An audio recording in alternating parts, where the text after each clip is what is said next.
The job is of an editor is to enhance the story, not to make it fit my personal feelings.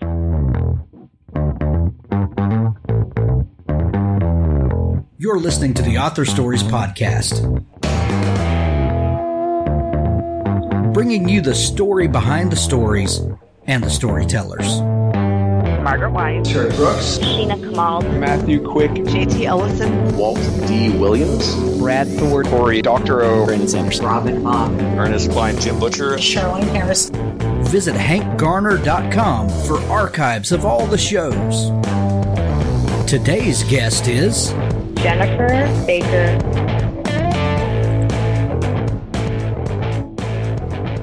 Today's episode is sponsored by editor Ellen Campbell.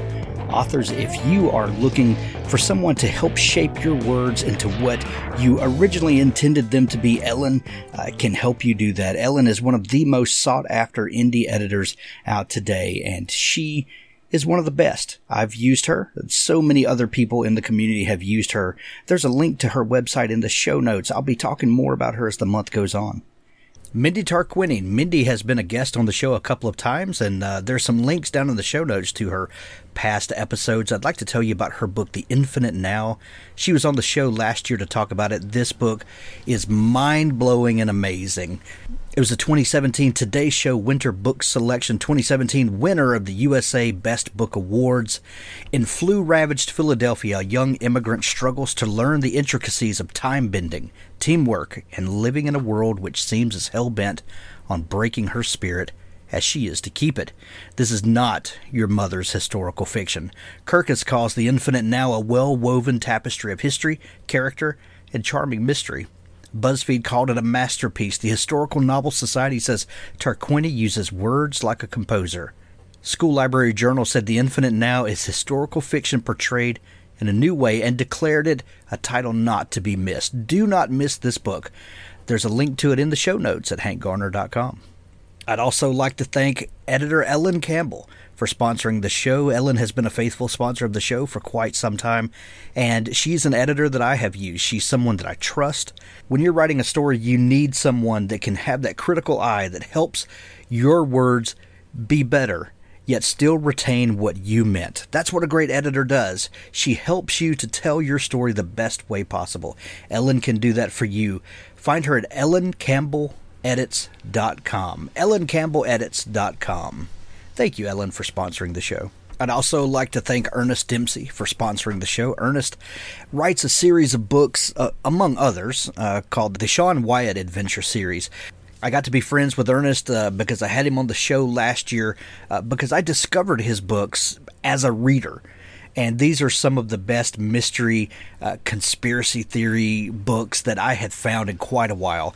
His newest book is called The Templar Curse. It's been out since the spring, and there's a brand new one coming soon. There are 15 books in this series, and this is one of my all-time favorite series.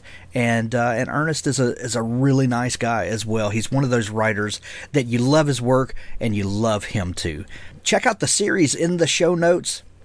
The Sean Wyatt Adventure Series by Ernest Dempsey. Well, thanks for joining me again for the Author Stories Podcast, where I bring you the story behind the stories and the storytellers. Today, I'm really excited to have Jennifer Baker on the show with me. Jennifer is the curator of a fantastic new anthology. It's called Everyday People, The Color of Life, a short story anthology. Jennifer, this book is amazing. I have loved reading it, and I'm super excited to talk to you today. Welcome to the show. Thank you so much for having me on. I really appreciate it, and it's great to hear your enthusiasm for it. Well, what our listeners don't know is that we've been fighting some technology issues this morning, so we are. That only means that we're going to have a fantastic show today. But Jennifer, before we get into the book and talking about all that good stuff, we begin each show with the same question, and that question is: what is your first memory of wanting to be a writer or storyteller? Do most people go back to the sandbox on that one? Some people do, but some people go back, like 3 months from present. Everybody's journey is different. Mm-hmm. Mm-hmm. I think, I'm an avid reader. I'm a really big reader, and I get that from my mother, that she's a big-time reader as well. So I think it's just a love of books. And from there, writing stories. I don't know if it came naturally so much, but I think from a young age, I was just always into books, always into reading, always into some form of media and storytelling. And I think the methods of which, especially in Black families, the oral tradition is so heavy, and how storytelling just becomes so symptomatic of who you are and how you change variation in tone and how voice works and things like that. So I think I was always very attuned to voice, and then exploring that through school. So I went to high school and quote unquote majored in creative writing. I majored in it as bachelor's. For my master's, went to creative writing, and I work in publishing. So I think it's been for a very, very long time. And I wrote a lot in high school and wrote bad stuff, wrote bad poetry. I think we all go through that bad poetry phase, right? Oh, yeah. There's always these phases that I think in writing, it's like, I went through the bad poetry phase. And then you're like, great, you've crossed that hurdle. It's almost like a rite of passage. You've got to write the angsty poetry at some point. Yeah. Oh, it was angsty. It was very, Emily Dickinson was the inspiration, and it was, oof. Like those photos you look at when you're a kid and you said, what was I thinking with the mohawk and the green lipstick? And that's how I feel about the poetry. It's, oof. That symbolism. Oh, that's amazing. That is amazing. What kinds of stories did you love in your formative when you began writing, and maybe in your high school time, when all this stuff is flowing out of you, and be it bad, whatever, but we're getting the machinery is starting to work. What kinds of things were you taking in? What were your stories of choice? I think it's parallels to whatever my mother was reading. So she read a lot of Stephen King and then Anne Rice. So that wasn't exactly the best thing to read, I guess, age 12, but it was what was around. And you watch, I think we also get numbed to violence a lot. So Jaws came out when I was a young kid, and I saw that in theaters. I remember Jaws, I think it was the last one. I forget if it was Jaws Revenge or something. And so, Gremlins and Child's Play. And so horror was very big on that. So I in high school, I wrote some horror stories with some humor where my friends and I were the heroes and our teachers were the villains. And I remember our global studies teacher didn't like that I had put her as the villain in one, and she asked to be removed. She asked to have her name removed. And then my creative writing teacher said, well, you can put me in her place. And I think there we go with symbolism again, right? She said, I don't appreciate being the villain in your story. And I said, okay. So, well, you're the villain in my life, so here we go. So you're a little tough. We don't hate you, but you're a little tough. Yeah. Oh, that's so funny. You touched on something a minute ago that I think a lot of people overlook, is that horror a lot of times is tinged with humor. There's a weird correlation between being scared and laughing at the thing that's scaring you, or laughing at our response to it. I wonder what that is. Well, so there's the comic relief, right? There's pretty much those kind of standard tropes in terms of characters and situations in a lot of genre movies. But I think also, I hate to do genre and literary, I hate to have those kind of designations, but I think there are those kind of working from a map of, okay, and you have the funny sidekick, and you have the person who is the first to die, and you have the smart nerd, and like, you have all these characters, and you kind of just tick them off one by one. And yeah, I remember there was always that comedic element that's not in a character who's just saying we shouldn't be doing this and then ends up dying anyway. It's something. And I think even today in the political climate we're in, having people like Stephen Colbert and John Oliver and stuff, how they're trying to find humor in what's going on but not make it light of it in a way. Well, you better be able to laugh in the world today, because there's some pretty crazy stuff going on out there. Yeah, it's wild. Yeah. So you majored in creative writing, going into your bachelor's and your master's. What was your hope that education and that time working on your craft would yield? What was your ultimate dream? I think the ignorant dream that I will make money off my writing. That's a pretty widespread dream. I don't mean to belittle it by calling it ignorant. I use the word ignorance because I want to own the word to recognize what I didn't know. And that's where that's coming from. I didn't know how hard it is. You know, Anne Rice, John Grisham, Stephen King, Toni Morrison, those are very specific people who can make a living off of writing and who didn't do that initially. Yeah. So just seeing the output after years and years and not recognizing what they put in to get to where they are, and me thinking, oh yeah, I can just leave school and produce and I will be able to live off of this. And then you think about taxes and rent and health insurance. And I said, oh, that's okay. Okay, I have to think about these things. And being an English major, they expect you to be a teacher. A lot of people, everyone was expecting me to be going to teaching because that's what English majors do.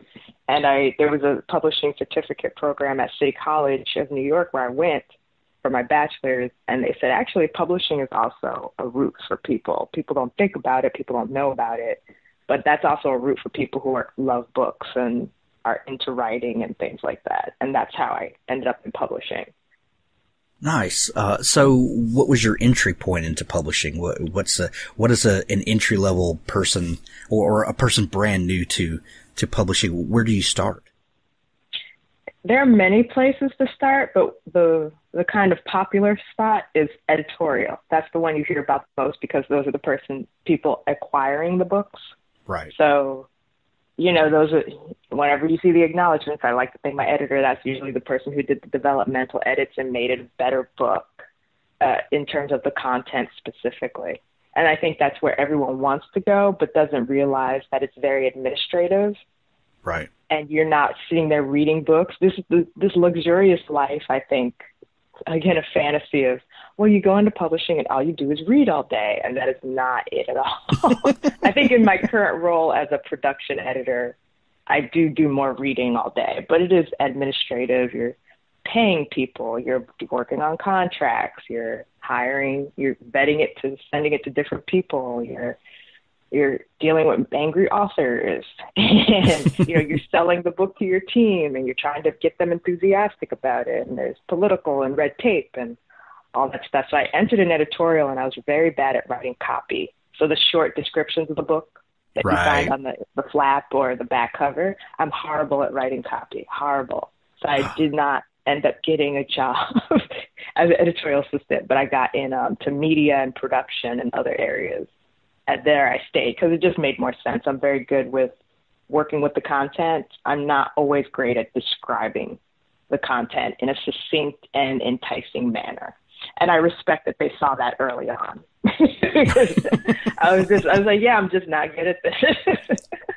Oh, that's so funny. That is the worst part of writing, I think, is trying to summarize in 2 paragraphs everything that you or the author just spent, a year and a half working on. And I'm supposed to write that in an afternoon? Okay, that sounds great. And it has to sound really interesting because you only have, in publishing speak, we only have a few seconds to get your attention because there are way too many books in the world.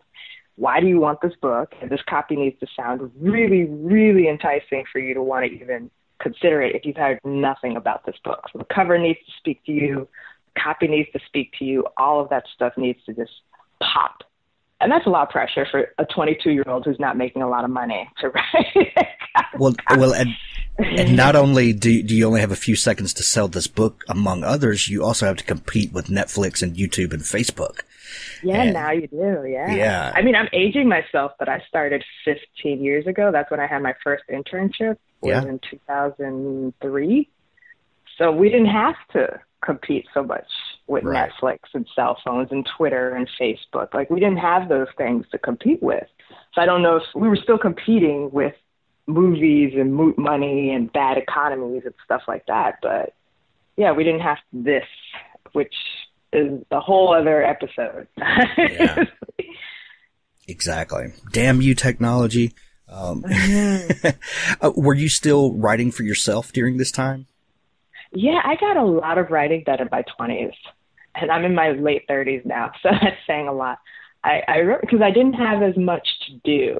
I was going to work, I was engaged, living with my partner, we were splitting the bills, I didn't have debt, I went to grad school, hung out with people, so I had a very good designated time of writing. I would write 4 days a week for a few hours each of those days. So 2 days after work, I would write.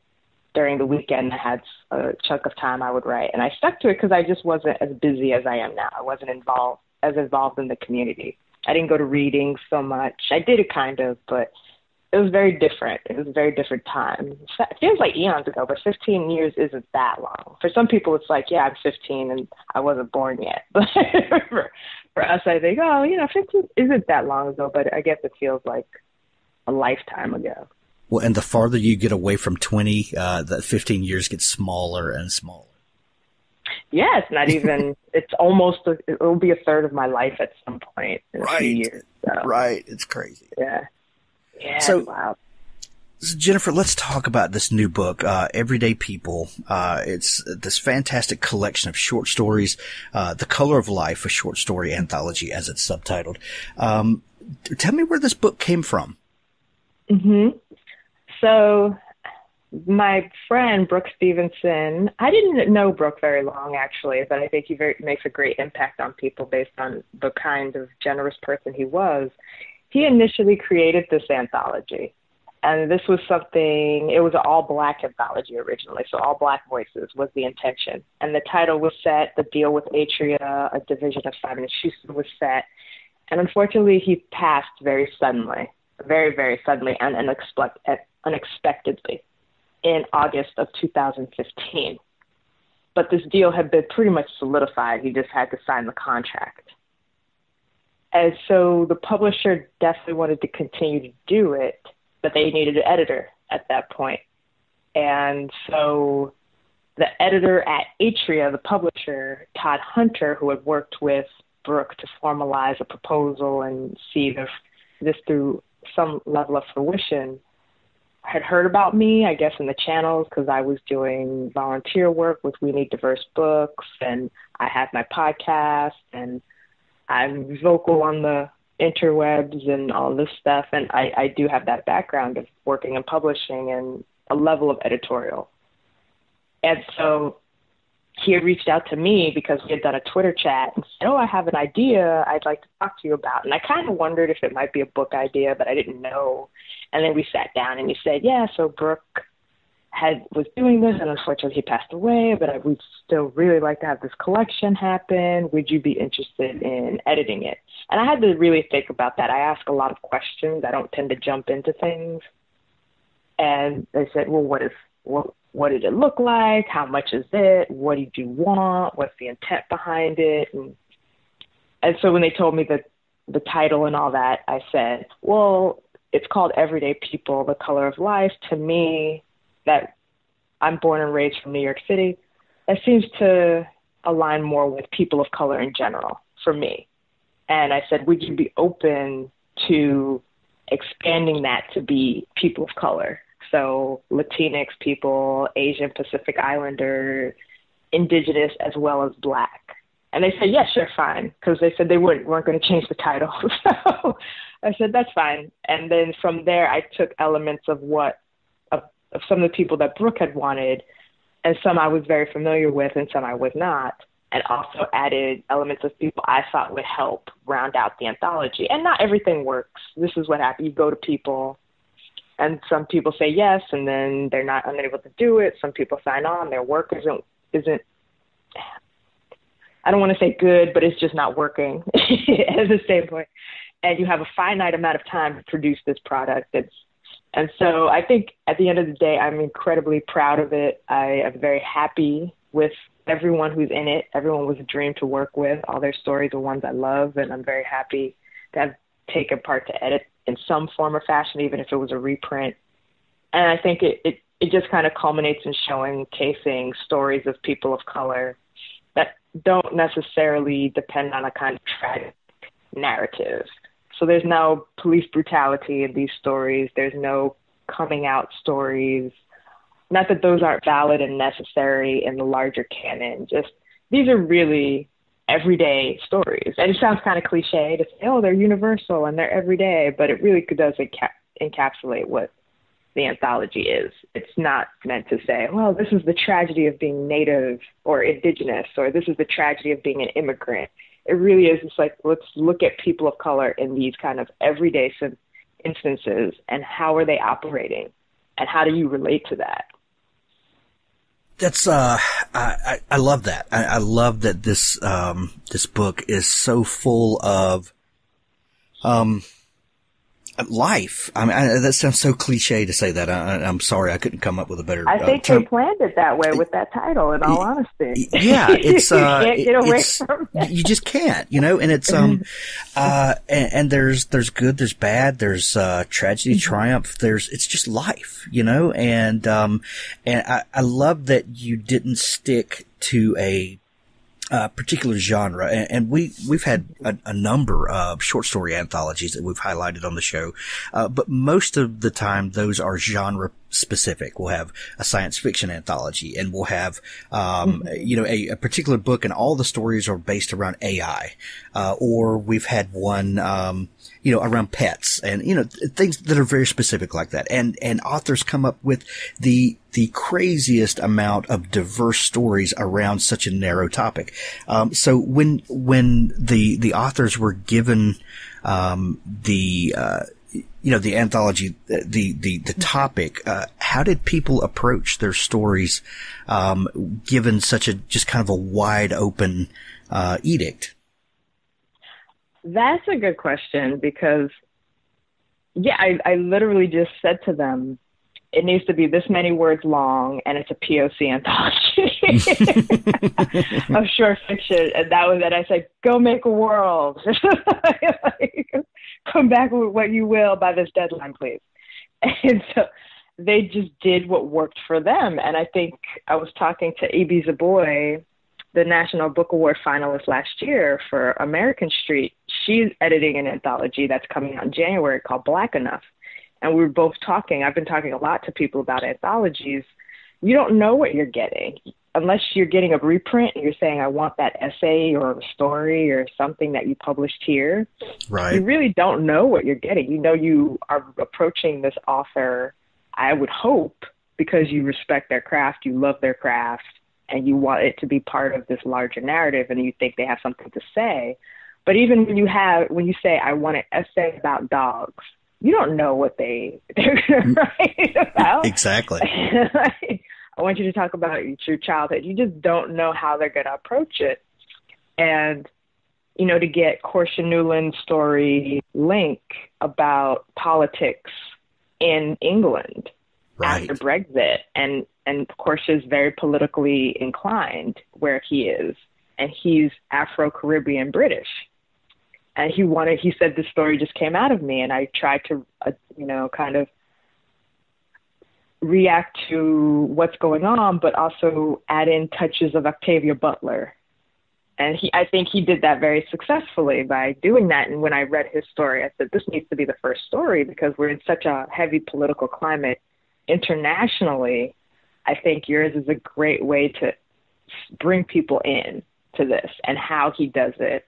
And then Nana, who sent me that story, that's, when she describes it, it's about gentrification. And when I think of it, it's about consent, but she sees it very much as about that, but also she's like, no, I want to also talk about the gentrification in Ghana that's happening, or how Alex did his story, or, Hasathinka's is something I asked for, and it wasn't an original story that she produced for me, but I thought once I saw how things were coming together, I want a story with Sri Lanka and looking at identity, or Glendalee Camacho's that's looking at grief and relationships and not being honest with yourself, or Mitch's, which is about sex work, but it looks at how someone gets fed up. And you just don't know what people are going to produce. They said, this is what I have for you. I hope it works. And it just did. And I was just blown away by how they all mastered something so specific because they really wanted to talk about a moment, a person, and they were respectful of the groups they were talking about, even if they weren't part of those groups. Like, they were very attentive to the fact that they didn't want to be incurring stereotypes, that they wanted to just talk about people. And I think that's the beauty of the anthology. It also makes it harder to talk about, because it is easier to talk about, this is a sci-fi anthology, this is this is essays about fatherhood, this is essays about, So when I talk to people about it, it's great to hear their reactions of what stories really touch them and which ones they're like, oh, I didn't realize, or, you have ghost stories, you have speculative, but most of them tend to be in the kind of quote unquote literary area. What really struck me, Jennifer, we talk a lot on the show about the window dressing of genre, that at the heart of stories, we're all talking about the human experience. We're all talking about how we relate to one another. We're all talking about, our time on this earth with one another. And then we dress those stories up with science fiction tropes or fantasy tropes or mystery or thriller or whatever. But at the heart of all of those stories, we're all talking about the same thing. Absolutely. And it's really unique to read a collection of stories where we're not using the same window dressing, yet the stories all resonate in this really cohesive way. And the other thing that I love about the story collection is that as storytellers, we tend to be very narrowly focused a lot of times. And this book really is a window into the world, and not just our neighborhood stories. It's really, it really is like taking a journey, through this book, all around the world, through all different cultures. Yet we all have these threads of similarity that holds it all together. Yeah. And as an editor, I have to be cognizant, because as a writer, I think I know I've grown being more aware of things like my privilege and what's going on in the larger world. So I can speak on that through my work indirectly, right? And so as an editor, I have to go in recognizing what I don't know and have a conversation with the authors. So with Portia, I'm not British. I'm not from London. With Nana, I'm not Ghanaian. I've been to both areas as a visitor, but I am American, New York City. So having those questions of, oh, is this that? And being like, oh, this is Caribbean slang, or, oh, this is this. And me recognizing I don't want them to over-explain things for an American reader, because they did a good enough job in the text to explain what it is in the situational arena. And I think that's something I have to come to as well as an editor, and talk to people at the publisher, because there's a tendency, especially for people of color or people of other nations and other marginalized groups, is, well, we need to explain this for the majority's benefit, quote unquote majority's benefit, and to try and protect them from that, but also not hurt the story. And that happened. I'm not homosexual. So having those conversations with people who are writing that content and seeing the content for what it is, rather than inputting my thought process on what I think it should be. Like, the job of an editor is to enhance the story, not to make it fit my personal feelings. Unless it's offensive, then we have to have a real conversation. But if I just don't get it, then, that's on me to do that work too. That's a great point, and something we don't talk about enough. As the editor, it's your job to make the story the best it can be, not necessarily bend it to what would come out of you as a writer. Mm-hmm. Or the industry, because it'd be very easy to ask someone to ask Portia, well, can you do this in the story? Can you have something brutal happen to a person of color in Portia's story? And something brutal does happen, the way they use the abilities, but it's in reaction. And I think that moment it's not a skating rink. It's actually he explained it to me. It is a mall, and there's like this area where a lot of people skate. That collision of people where one of the characters experiences racism so directly and reacts to it in such a way that is visceral and understandable in a way, but doesn't make it right. I think the way he handled that scene was really great, because he said, this is the frisson that still happens. It's contemporary, it's now, it's London, but we still deal with racism in London. And what happens if you have an ability to kind of do something about it? And how dangerous is that? And do we need to be saved? And who's going to do the saving at the end of the day? So those kind of questions that Portia brought up, he could have done it in a very different way. That is kind of AKA quote unquote tragedy porn, where you just kind of had dead bodies everywhere and constant brutality. But he didn't do that. He wanted to have a real conversation and really kind of interrogate something larger that he sees and use speculative elements to do so. And that's what I loved about the story, but I also saw that. And I could also see someone trying to steer him in another direction to feed another kind of want that the industry can provoke sometimes, which is unfortunate, but it does happen. Jennifer, this is a fantastic collection of stories. I'm recommending it to everyone. There's a link to it in the show notes of this episode at hankgarner.com. I know you have to, you've got some traveling to do, today, so I've got to let you go in just a minute, but there's a couple things I want to ask you about real quick.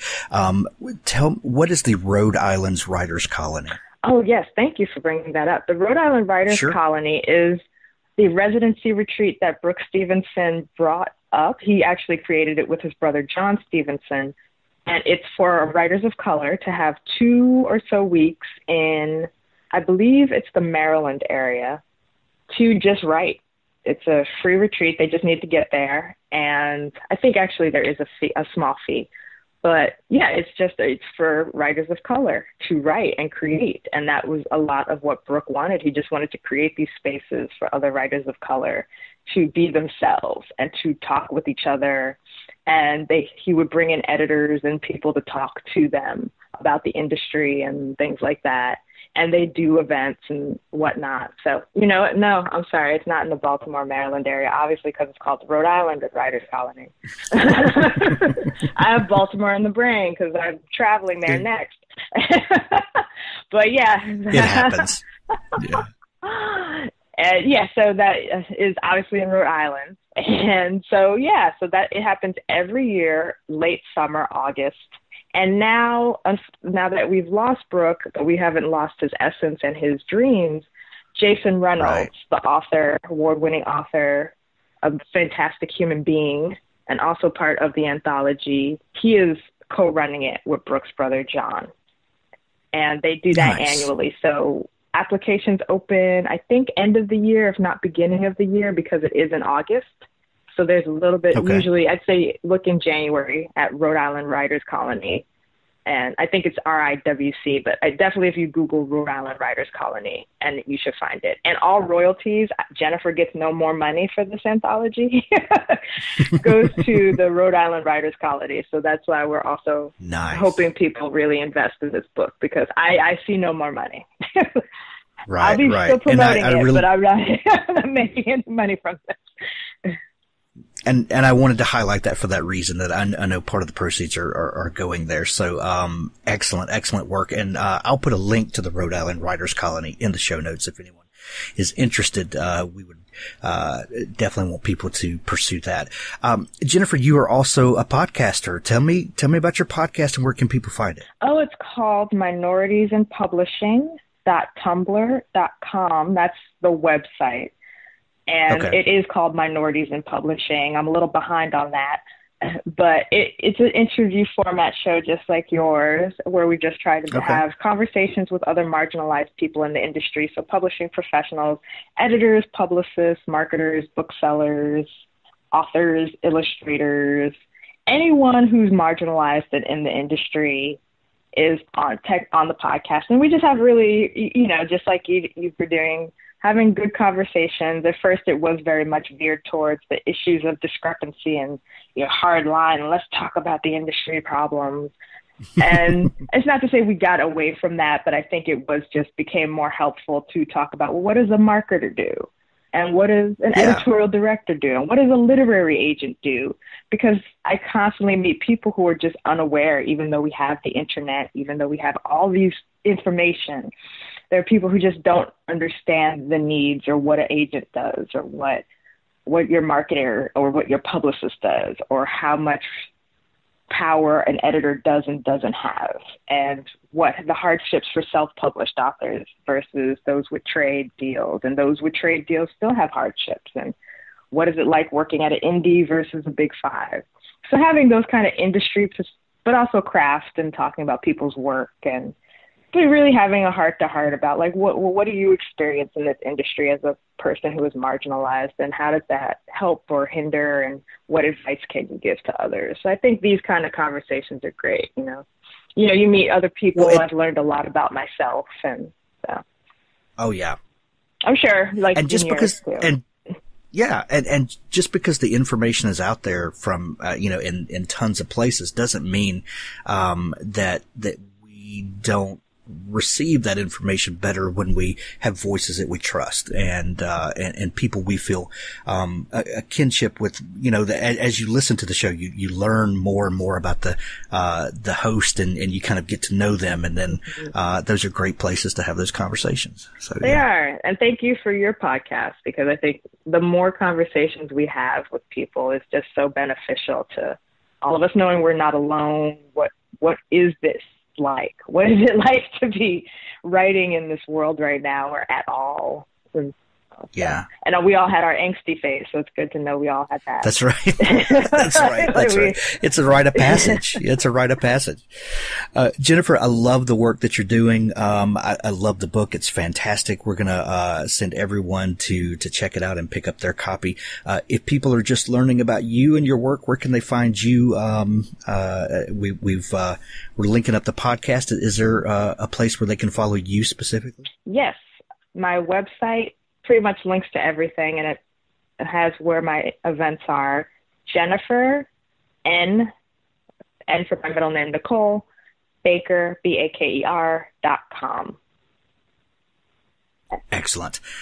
Jennifer, we're going to send everybody to see you, and thank you so much for your time and for coming on the show today. Thank you again for reading Everyday People. Thanks for listening to the Author Stories podcast. For more great author interviews like this one, go to hankgarner.com and dig through the archives. There's something there I know you'll love.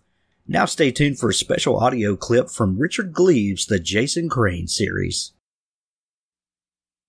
They made instant coffee and laid blankets over a pile of hay. He helped Kate pull off her boots. She volunteered for first watch, but Jason couldn't sleep. "Talk to me?" he whispered. Kate sipped her coffee. She sat silhouetted against the soft navy sky. A field of stars hung above her.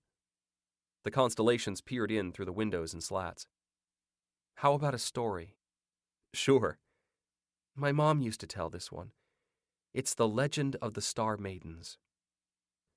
He watched her words as she spoke, her story illustrated by puffs of vapor that mixed with the steam of her coffee.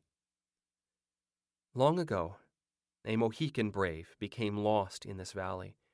He'd followed a red deer deep into the woods, but the deer had vanished, and as twilight fell, he lost his way. He searched the heavens. He saw a bright star and followed it. It shone upon a clearing in the woods. Spook Rock lay at the center, emanating magic. And in the starlight, he discovered the most beautiful woman he had ever seen. He discovered a star maiden. She was dancing with her sisters, and all 7 were naked."